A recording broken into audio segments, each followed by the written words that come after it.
Hey everyone, Nikki Sharp, and welcome back to another video for Hello Iris. Today we are going to be talking about something that I had a follower recently ask about. It's a little bit of an interesting one to me because the fact that we even have this term means we've gone so off base with our food. This video today is dedicated to intuitive eating, what it is, and tips on how to live and thrive by it. So what is intuitive eating? It is an eating style that promotes a healthier attitude towards food and body image. The reason that this has come up is because we have had the whole body positivity movement of loving your body no matter what your size, which I believe in, and also because there's so many things within like the dieting culture of you should be eating this, you shouldn't be eating that, and so there becomes a lot of fear around food. Intuitive eating is about you. It's coming back to your body, yourself, your mind, your stomach, your emotions. I have a few tips on how to live an intuitive eating lifestyle, and this is gonna help you to lose weight, to feel better, to have more consistency with your results, with your body, and to stop feeling guilty. Tip number one here is that I want you to reject the diet mentality. There is no diet that fits every single person. One of the things that happens is that we hear that someone had so much success of, let's say, paleo or keto, and then we try it because, oh my God, well, if someone else had success, then I should be able to. But you have to remember that everyone's circumstances are different, right? They lived in a different place. Maybe they enjoyed exercising and you don't, or maybe you enjoy exercising, but you have a little harder time with food. Maybe you live in a cold climate and you need more warming foods. Maybe you live in a very hot climate and you need more cooling raw foods, right? So no diet is gonna fit every single person. You have to remember that dieting, the dieting culture is a money-making industry. And so intuitive eating will bring you back to what makes you feel best with no diet. And I've been promoting this for years. People always ask me, Nikki, what are you? And I actually hate this question because it's like, what am I? Well, I'm a human being that eats food. So instead of saying that, I tell people I am a plant-based eater, meaning that I eat mainly vegan food, but I'm not vegan because I don't live that lifestyle. It's really an intuitive lifestyle in that I eat a piece of meat when I feel like it. Tip number two is learning to honor your hunger. So your body does get hungry, right? Every single day, there's going to be a point, whether you wake up in the morning and you're like, oh my God, my stomach, I'm so hungry. Or later in the day, you start to get hangry and tired and cranky. That is physical hunger. When you lose energy, you're tired, you're fatigued, or your tummy is rumbling. And then you have emotional hunger, which is when something happens. You get triggered, you get stressed out, anxiety driven, you're sad, you're angry, whatever it might be. And then you seek food to fill those emotions. So emotional hunger is when you should not be eating. Physical hunger is when you should. And I do this little trick with myself. There was a point in which I was obsessed with cashew nuts, obsessed with them. I wanted them all the time, but too many of them made me feel really sick. I, on the other hand, don't really like apples. I just don't like them.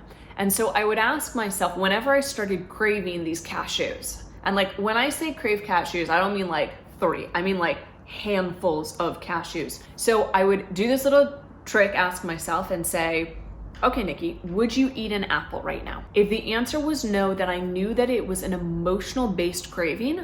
If the answer was yes, I would eat an apple, I knew it was a hunger based craving, not craving, but it was actual physical hunger. Then I would say, okay, Nikki, go eat the apple. So you can do this with your own self of what foods you do or don't like, and just try it. It really does work. Tip number 3 is get in tune with your body's signals. So you do get physical hunger. Your tummy will rumble. And I do recommend when that starts to happen, drink water and see if it calms down. If it doesn't, then your body is telling you, hey, look, I'm hungry. If you're starting to get tired or fatigued or you've run out of energy, your body's hungry. But at the same time, you need to learn your body's signals that if you eat a meal and you don't feel terrifically good, like you feel heavy afterwards, then that wasn't something you should be eating on the regular. And this is where intuitive eating comes into play a lot, is that I always say to clients, when you eat a meal, keep a small little food journal. It can be in your cell phone, and you say, did this meal, after I ate it, did it make me feel light and vibrant and energetic? Or did it make me feel heavy and tired and like I wanted to go to sleep? So if the answer is it made me heavy, just minimize it. And there's not saying you like never again, but that's intuitive eating. The other thing is at night when you're going to bed, and let's say it's 9 p.m., 10 p.m., and you get a craving or you're hungry and your tummy's rumbling, think about, did you actually eat enough dinner? Have you had enough water? Or are you starting to have emotional hunger? And it's just getting in tune with yourself, your body, and your mind where they become aligned. So tip number 4 here is lose the guilt. There's no such thing as good or bad. And this is what I was saying before, there's no such diet that works for everyone. The same as one salad is not going to make you skinny overnight, and one hamburger or cheeseburger or Big Mac isn't gonna make you fat. We tend to say like certain foods are really bad, like pasta, God forbid, is terrible, pizza, oh my God. No, it's not. There's no such thing as a good or bad food. I want you to remember that. It's all about the emotional state in which you eat it. So for me, if I eat pizza by myself, I know that I am in a binge mode, all right? But if I'm out with friends and we're having a pizza, I'm doing it, I'm laughing, I'm having it with joy and emotional satisfying nature with people. So the pizza itself is not satisfying my emotions, my friends are, the conversation is. I personally never, ever, ever buy pizza alone unless I'm just like, you know what, screw it, I'm gonna have a binge night, which I do. I allow myself to binge occasionally. And I talk about this in my second book, Meal Prep Your Way to Weight Loss, which I highly recommend. I have a whole chapter on emotional eating. Sometimes you just have to say, you know what, I know I'm gonna binge. I'm just gonna do it. So I'm gonna choose the thing that I really want, and I'm not gonna feel guilty about it. And I go into a thing in the book where I say, like, if I'm having pizza at night by myself and I know it's a binge, I'll put on my favorite movie, I'll light a candle, I'll have a glass of wine. And so it takes away this, like, you shouldn't be doing it. So I just want you to remember that there's no such thing as good or bad. Tip number 5 is focus on your health and not your body. So the more that we prioritize how we look, we lose that sense of intuitiveness because we're like, oh God, don't eat this. I want to be skinnier.